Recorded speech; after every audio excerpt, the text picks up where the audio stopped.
Welcome to this video, which is going to have 3 parts. Please look for the timestamps below if you'd like to jump to a certain section, or you could watch the whole video with us. Let's get into the video.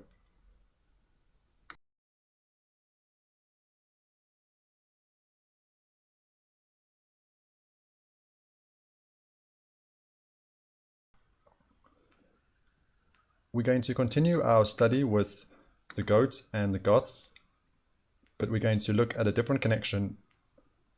Okay, let's read this first part. The title Sig, or the horned, the root of Siga, goat, appears to have given its name to the peaked Hittite or Phrygian cap, Sag. This is still the same source we used in the previous videos, the Phoenician origin of Britons, Scots and Anglo-Saxons. We have mentioned the Phrygians and the Phrygian cap in this playlist. So we have started some work on this with the Phrygian cap. Let's look at a picture. So this is the cap that it's speaking about. But it's interesting that the scholar calls it also the Hittite cap. So you'd expect the Hittites to be, playing a big role in this. But when we did this video, we don't see the Hittites clearly mentioned amongst these nations wearing this cap. So that does seem strange, because we learned that the Hittites were invoking the deity called Mitra in this treaty with the Mitanni. So if they're invoking the deity Mitra, and we learned that this Phrygian cap is connected with the worship of Mitra, with Mithraism, we should see the Hittites in this list. So it might be that the Hittites are mentioned here, but yeah, we're just not seeing it clearly mentioned with the Hittites. So we would have to, try and interpret and say, where are the Hittites in this list? So that might be something that we come back to. The most obvious one would be the Dacians, because the Dacians we saw could also be the same as the Getae, and that name could link to the Hittites. Okay, let's carry on. Okay, so it says, so those who are wearing this would also have the name Sag, or take on the name Sag, which would be connected to goat, and thus explains the horned headdress of the Hitto-Sumerians, the early Britons, and the Goths. Let's try look at an example for this horned headdress of the early Britons. Very famous discovery, the Waterloo helmets in Britain, showing this horned headdress.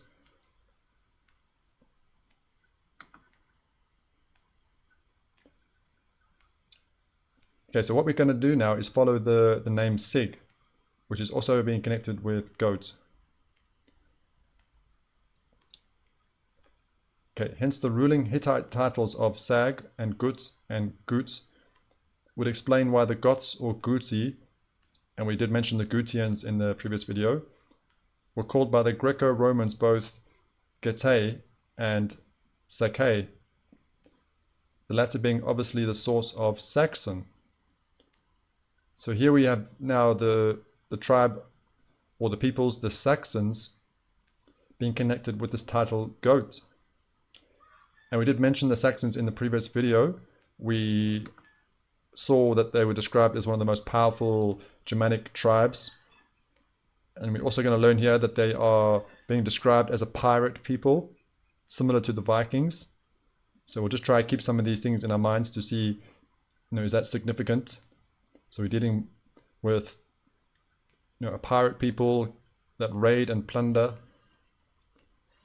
And if we look at where the Saxons are put on the map, this could be also important, because the region has a very interesting name. So the Saxons dwelling in Nord-Albingia, and this is connected to the Latin name Elba, for the Elba River. So this could connect to one of our other videos, where we saw this word Alban, being connected with the Trojans. And now we see the Saxons dwelling in a region which is connected to the name Alba. So are we also still following the Trojans with this study with the Goths? And then we have this map is around 400 AD, and it's showing the depiction of the Angles and the Saxons' invasion of Britain. So it's very interesting now that we also have to consider the Saxons in this Gothic study. So it's not the same name, but it could also still have this connection with the goat from what we've read. Now this other people or tribe, the Saka, I don't want to overload us with too much information. So we're not going to try figure them out or try learn too much. We're just going to go to a map and have a look to see what we presented with for the map for the Saka realm, just to see what we can learn. And it does potentially connect to our previous video, because we see this realm of the Saka, how it would incorporate parts of Pakistan, Afghanistan, and India. And we saw those connections with the Jats in the previous video. And it goes further north and further east. And I noticed a very interesting kingdom in this realm, the kingdom of Khotan. And this sounds very similar to Khitan. If you remember this video in our playlist, when we were looking at the Hittites, we spoke about this great Khitan language family. So this Hittite language family. So I just wondered, are those names connected? Because in that video we spoke about this migration of the Hittites could have gone as far as Japan, and then we also spoke about, were the Hittites Hindus? The connection with the Vedic region, or sorry, religion in this region of the world. But we just had these two connections, and they seemed a bit disconnected. But if you imagine this empire, and then with the map of the Saka, how it seems to be connected. So let's try to see and understand this. If we go back to the kingdom of the Khotan, so we see 300 BC to 1006 AD, and then we go to the kingdom of the Khitan, 916 AD to 1125 AD. So this kingdom is older. This kingdom here was founded much earlier, and this kingdom was founded much later. So could that make sense? With are we dealing with a migration? So this kingdom would have been founded earlier, so it's in this region here with the Khotan, and then the Khitan Empire, founded much later. So does that make sense for a potential migration for these peoples? So I just thought that was very interesting. And for those of you that didn't watch that video, how does this connect with the Hittites, with the Khitan? So we'll use this page that we actually used in that other video. We see it says the Egyptians knew the Hittites as the Keti. So we have these variations we were trying to learn. So the Keti, the Keta, the Kati for the Hittites. And it was this Keta or Keti that took us to the Khitan. So when we're doing this study following the goat, it's taking us very far away from the the region that we're working in, but it's just interesting that it does bring us all the way back. So let's just finish with that, because when we look at the Hittites, it connects the Hittites with a region of Germany. So Hesse was also known as Hatti, and we saw this tribe called the Kati in Germany. So we were saying, were the Hittites influencing Germany? But this connects with Scotland, because this page is about Scotland. So there's a region in Scotland called Caithness, and this Caithness, if we go to a picture, It's just very interesting that we had the Scandinavian flag. So we made note of that. And we had this people, yeah, so it's the northern, far north of Scotland, named after the Cat people. The Cat, or the Catti. So is that connected with the Hittites? So we did do this video, who are the Cat people? And in this video, it made a reference to the black cat. So are they the cat people because of the black cat? Now I did say in that video, I'm not going to jump to any conclusions. Let's wait and see. Now we do have the, this study with the goats. So I'm not going to say for sure, but yeah, it might not be because of the cat. It could be, because of the goat. But let's carry on. So I just thought it was interesting that we also went to this other island to the north of Scotland called Zetland or Shetland. And I think it does belong to Scotland. Or let's just check. Sorry, I was just doubting for a second because when you see the flag, being a Scandinavian flag, it makes you wonder. Let's just read for our learning purposes, for the history. We'll just check. Okay, so it says, during the 10th to the 15th centuries, the islands formed part of the Kingdom of Norway until they were annexed into the Kingdom of Scotland due to a royal dispute involving the payment of a dowry. So they were in the possession of Norway, so the Norse, the region of the Norse, but now they do belong to Scotland. Okay, we did say in that video we did that it was interesting that it was also formerly called Zetland. So that could be an interesting study. Now in the previous video we did speak about the Jats. Could this be connected? Because we see this variant of Jat, Zoot. Zoot is the Arabicized from the Indian Hindi word Jat.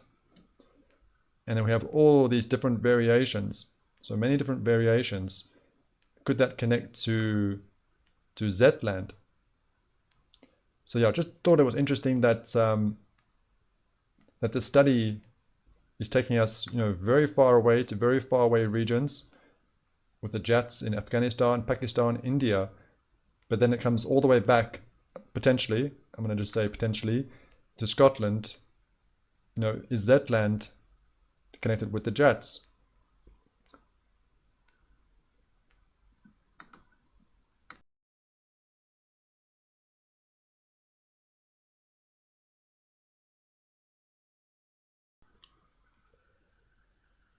This is going to sound strange to us, but let's investigate this. Okay, it reads, nor let us, deceived by vulgar blindness, esteem it a disgrace to be called by our real names of Goths. Now this work was by a Scottish antiquarian, so a Scotsman. So he's saying, let's call ourselves by our real name of Goths. For it's a glorious title, according to his opinion. For as shall afterwards be shown, the Greeks themselves were Goths, being originally Pelasgi, a Scythic or Gothic colony. That's going to lead us into our next video, but now this sounds very strange. How can the Greeks be Goths? Aren't the Greeks Greeks and the Goths Goths? Let's go to the source we've been using, the Phoenician origin of Britons, Scots and Anglo-Saxons. We have another variation to learn here. So we have Ajax or Ayagos, the he-goat or Goth. Now we did actually see this in one of our previous videos on Alexander the Great, the ancestor of Alexander the Great conquering a city and naming it the Goat City, which would be Aegea. So the Goat City, and here we see some sort of strange goat-like creature on the coin. So we're learning about the connection with the goat and Macedonia. So we can see these connections. But now these names like the Aegeans and the Achaeans and their land as Achaia, is it really actually connected with the goat? So could we also use the term Goth? So that could be important for this connection we're going to look at. And Achaean is a term that's used to describe Greeks. So yeah, very, very interesting. Let's carry on. We'll look at a few maps. This is showing us where the Roman territory of Achaia was supposed to be. This one is supposed to be depicting the Aegean Sea, and it has it here between the modern-day country of Greece and Turkey. Now the name of the Aegean could be coming from Aegeus, and we see called the Goat Man. So Aegeus, the king of Athens, one of the most famous Greek city-states, a member of the Athenian royal family. So we have the Goat Man ruling over a Greek city. Just to see this connection now with the Greek world and the goat. So, could you also say, the Goth man? So this could really lead into linking our previous work. So one of our playlists called The History of North Africa and the Mediterranean led us to question this part of the Roman Empire. And our other series, The Roman Empire in the Holy Land, led us to question this part. So we did a video, Who is Angeus, King of Africa, from the Book of Jasher. And we found that researcher that connected Angeus with Aegeus, the goat man. So then we did a video, When did Athens rule over Africa, Tunisia? So yeah, please watch these videos if you're interested in this. Okay, so here we have the country of Tunisia and ancient Carthage. So when did Athens rule over Tunisia? So that was this theory. Should we really be considering Achaia, so this region for the Greeks, in North Africa? So yeah, this is where it gets interesting, because doing this research for this playlist and trying to research for the video on the Irish mythology, came across John O'Hart, was an Irish historian and genealogist. He is noted for his work on ancient Irish lineage. Now, when I was just scrolling down this lineage, I wasn't expecting to come across this. It says, this descendant, who led his people to Gothia or Getulia, where Carthage was afterwards built. So Gothia or Getulia, where Carthage was afterwards built. So that would be, according to this, that this region, before Carthage was built, was called Gothia. So again, this could affect how we look at the history of the Goths. But I want to just try really think about what we've spoken in this section. We just go back. So how the Greeks themselves were Goths. So that sounded strange at first, but it's not seeming that strange now, because we can see this connection with the words. So Achaean is a word that has been used to describe the Greeks generally, and it could be connected with goat or Goth. And then we even see in the mythology, a king of Athens being called the goat man. So could we read this in a different way? So it says, who led his people to Gothia or Getulia, where Carthage was afterwards built. But could we not also say Achaia, if Achaia also means Goth? So that would support that theory of questioning where we told Achaia was, and actually looking towards North Africa and Tunisia. So that was very interesting.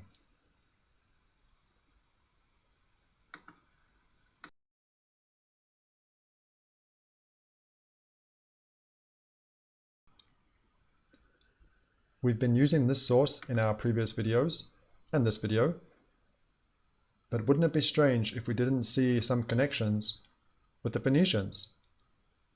So we're going to look at an interesting example. We were looking at the Saxons earlier in the video and saw they were described as a pirate people. So I thought, let me search, were the Phoenicians pirates? And this came up. According to Homer, the Phoenicians were also feared as pirates. And this page goes on to say the Phoenicians were more than just pirates. But we're going to focus in on the ship. Notice the Phoenician ship, and we notice here this horse-like creature, looks like a horse, at the front. This is very similar to the way the Viking ships are depicted. So this is a depiction of the Viking ship, and we see the horse-like creature at the front. Now another similarity is going to be with the sail.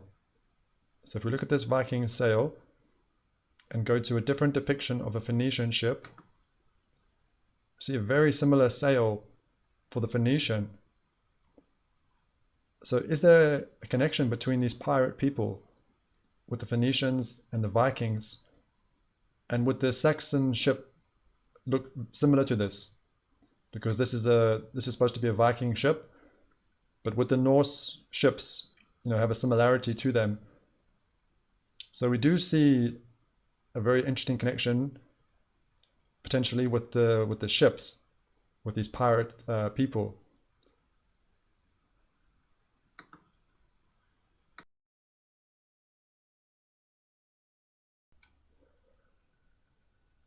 I think what we've learned so far from our first few videos on the Goths is that it's not going to be straightforward to try to put this together. And the picture that we've been presented with for Gothic history, it seems to be quite far away from what the true picture could be. I think we've already uncovered quite a few details that would have to make us seriously question what we've been presented with for the history of the Goths.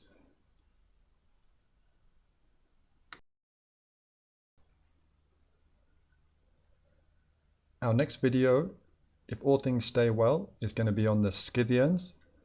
Now that might sound like something completely different from what we have been doing in the last videos with the Goths, but I think we may learn that it's going to be connected as well. So thank you for watching this video. I hope you found it interesting and enjoyed it. And if you'd like to share any comments, that will also be welcome. And we'll look out for you for the next video.